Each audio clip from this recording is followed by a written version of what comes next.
এই মখদুম আশরাফ বলো কি কারণে এসেছো বলো, কেন তুমি এসেছো?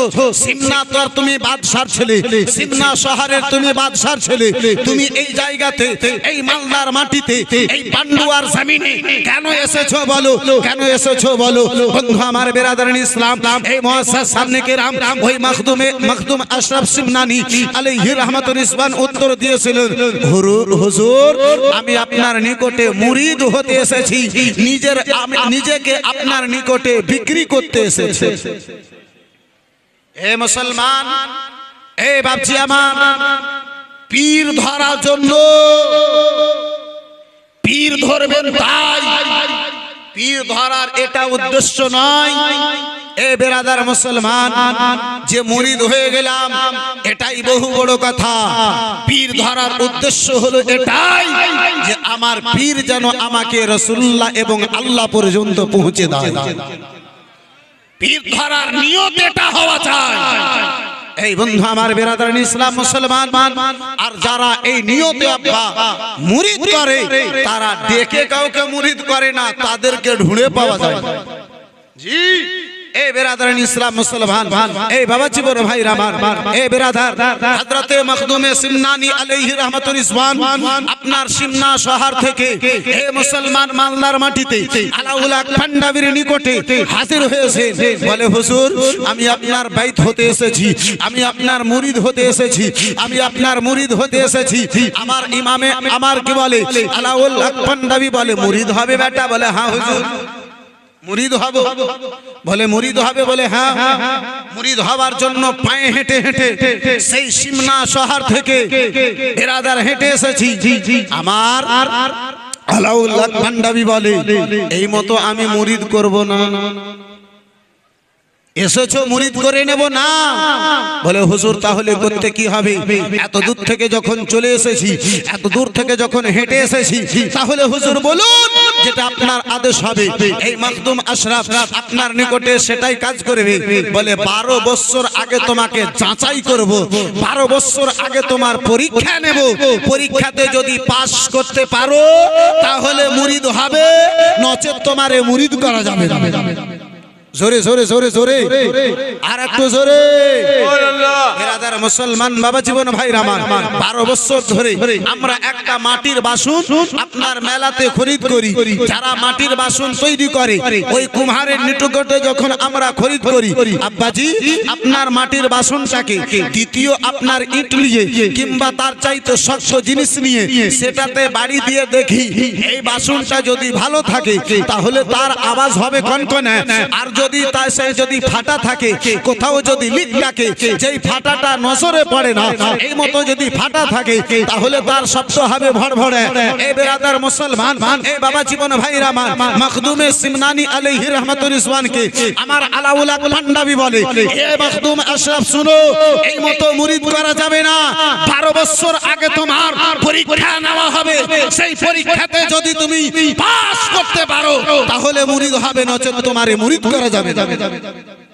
যাই হোক বন্ধু আমার বেরাদার, আমি আলোচনা করতেছিলাম আব্বাজি আমার বগসে আজম বড় পীর আব্দুল কাদের জিলানী বাগদাদি আলাইহি রাহমাতুর রিজওয়ানের দরবারে আব্বাজান আমার আপনার কি বলে একজন চোর হাজির হয়েছে। বলে হুজুর মুরিদ হওয়ার জন্য এসেছি, কিন্তু আমার শর্ত রয়েছে দুটা। প্রথম শর্ত হলো নামাজ পড়ি না, নামাজ পড়ি না, নামাজ পড়তে পারবো না হুজুর।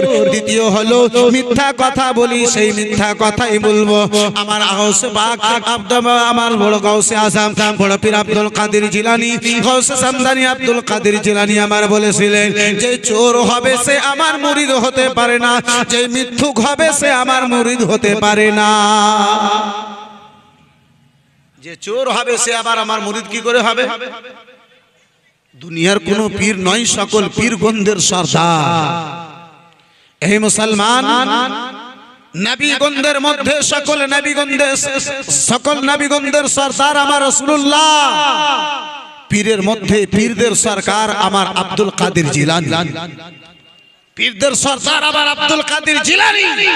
তিনার নিকটে আব্বাজি একজন চোর যে বলে হুজুর আমি মুরিদ হতে এসেছি, কিন্তু মিথ্যা বলি, মিথ্যা বলবো। নামাজ পড়ি না, নামাজ পড়তে পারবো না হুজুর, কিন্তু মুরিদ হব। গৌসে আজম বলে এটা কখনো হতে পারে না। বেরাদারান ইসলাম মুআজ্জাজ সামনে কিরাম একবার দরুশি আল্লাহুম্মা সাল্লি আলা সাইয়্যিদিনা মাওলানা মুহাম্মদ ওয়া আলা আলি সাইয়্যিদিনা সাইয়্যিদিনা মাওলানা কমলি ওয়ালা হাবিবুল্লাহ আমার জান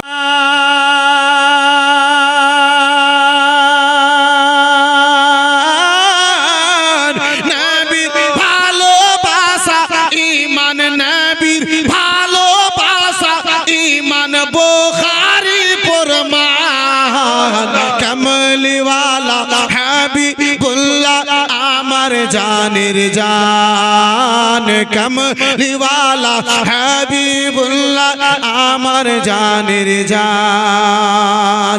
কে নবী ঈসা পয়গম্বর আল্লাহর কাছে কয় আবদার,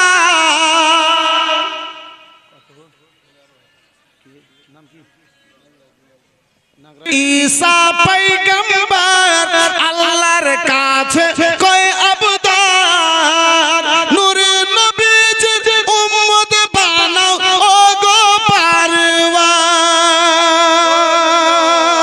নূরে নবীজির সম্মানের মতো, নূরে নবীজির উম্মতের মতো কারো নাই সম্মান কমলি ওয়ালা হাবিবুল্লাহ আমার সঙ্গে কমলি ওয়ালা হাবিবুল্লাহ আমার জানের জান, কমলি ওয়ালা হাবিবুল্লাহ আমার জানের জান। সবাই মিলে একটু মহব্বত কমলি ওয়ালা হাবিবুল্লাহ আমার জানের জান, কমলি ওয়ালা হাবিবুল্লাহ আমার জানের জান। নবীর ভালোবাসা ঈমান, নবীর ভালোবাসা ঈমান বুখারী প্রমাণ কমলি ওয়ালা হাবিবুল্লাহ আমার জানের জান। এ মুসলমান, এ বাপজি আমার, যখন নাগরাই থেকে এক ভাই আমার কি বলে 11,000 টাকা দিয়েছে, 5 জন কোন ভাই জানে, 5 জন কোন বন্ধুতে। এ বেরাদার মুসলমান, আপনার এই চৌদুয়ার জামে মসজিদের উদ্দেশ্যে, মসজিদের জন্য, আল্লাহর ঘর মসজিদকে ভালোবেসে একজন কোন ভাই জানে বেরাদার মুসলমান 5,000 টাকা বলতে পারবেন ভাই? একজন কেউ হাত তুলতে পারবেন? কোন মার্দ মুজাহিদ মহাশয় সামনে কি রাম আমি আপনার দরবারে হাজির এসেছি, কানে শুনেছি আপনার দরবার থেকে কেউ নিরাশ হয়ে যায় না।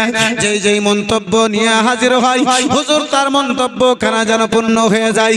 হুজুর আমি আপনার দরবারে হাজির হয়েছি, আপনি আপনার নিকটে হাজির হয়েছি, আমি মুরিদ হব, আপনার বাইত হব, আপনার হাতে হাত দিয়ে মুরিদ হব, কিন্তু আমার দুটো শর্ত বেরাদার মুসলমান বাবা জীবন ভাইরা আমার। প্রথম শর্ত হলো যে আপনি নামাজ পড়ি না, নামাজ পড়তে পারবো না, আমি চুরি, আমি মিথ্যা কথা বলি, আমি মিথ্যা কথা বলবো, চুরি করি, চুরি করব। এই বেরাদারান ইসলাম মুআজ্জাজ সামনে কেরাম বাবা জীবন ভাইরা আমার, এই শর্তখানে আব্বাজি লাগানো হলো। এই বেরাদার মুসলমান পীর মুরিদের উপর শর্ত লাগায়, কিন্তু আজকে গাউসে আজমের দরবারে কেমন একজন মুরিদ এসেছে গো, যে মুরিদ খানা পীরের উপরে যেন শর্ত লাগায়। মুরিদ উল্টা শর্ত পীরের উপরে, মিথ্যা কথা বলি, বলবো, নামাজ পড়ি না, পড়তে পারবো না, চুরি করছি, করব, মুরিদও হব। বেরাদার মুসলমান বাবা জীবন ভাইরা আমার, গৌসে আজম আমার ইনকার করেন। এই বাপজি আমার বড় পীর আব্দুল কাদের জিলানী বলেন, না না, কোন চোর আমার মুরিদ হতে পারে না, কোন চোর আমার মুরিদ হতে পারে না। আর কি করে আব্বা একজন চোর মুরিদ হতে পারে? আমার গৌসে আজমের দরবারে যদি কোন চোর চুরি করতে এসেছে, ও মুসলমান, চোর যেন গৌসে আজমের দরবার থেকে কুতুব হয়ে বের হয়েছে। আমার গৌসের দরবার তো এমন দরবার, যদি চোর এসেছে যুগের সবচাইতে বেরাদার মুসলমান নিজের সময়ে ওয়ালি হয়ে বের হয়েছে। এই বন্ধু আমার বেরাদার, এই মুসলমান বাবা জীবন ভাই আমার, কথা বলতে যে আব্বা কথা বেড়ে গেল। একজন চোর গৌসে আজমের দরবারে এসেছে। দেখে এ মুসলমান, যে প্রত্যেক সপ্তাহে একদিন গৌসে আজম, সপ্তাহে একদিন গৌসে আজম লাঙ্গা লুটান, এত খাওয়ান যে গৌসে আজমের দরবারে যত লোক আছে পেট ভরে খেয়ে যায়, কোনো অসুবিধা হয় না। চোর দেখে মনে মনে ভাবলো, আব্দুল কাদের জিলানীর বাড়িতে কত নাকি দৌলত আছে, কত অর্থ আছে। একদিন রাত্রি বেলা যাব, আর যা আছে ইচ্ছা মোতাবেক সেটাকে চুরি করে নিয়ে চলে আসবো। এই বেরাদরান ইসলাম মুসলমান, এই বাবা জীবন ভাইরা আমার, এই